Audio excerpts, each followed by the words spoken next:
Nous, ici, le bateau fait 18 mètres. Donc, si on nous bombarde, automatiquement, il y aura des morts.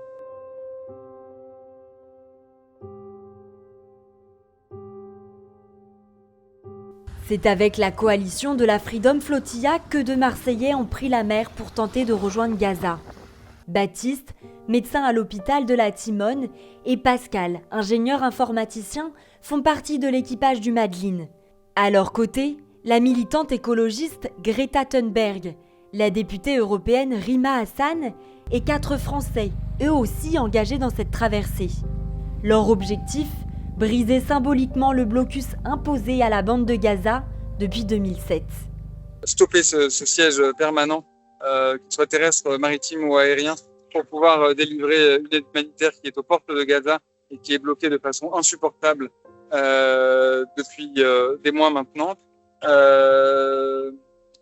Et puis appeler effectivement ensuite secondairement à la fin de la guerre et puis à la reconnaissance d'un État palestinien. Ça, c'est les objectifs clairs de la flottille qui sont partagés par l'ensemble de l'équipage. Une traversée sous haute tension. À bord, les passagers se préparent à toutes les éventualités, y compris une possible interception en mer.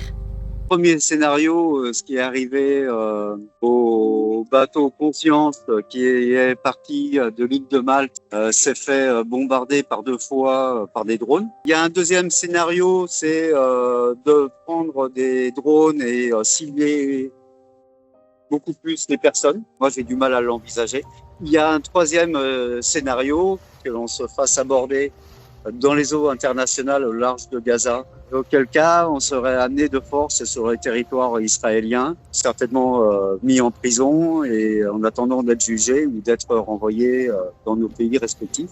Et il peut y avoir aussi, je pense et j'espère, une mobilisation nationale et internationale qui agisse auprès de tous les gouvernements de façon à ce qu'ils agissent sur les autorités israéliennes afin de nous laisser rentrer sur Gaza et apporter l'aide humanitaire que l'on puisse apporter. Parti d'Italie le 1er juin, le navire espère atteindre les côtes gazaouis le 15 juin prochain.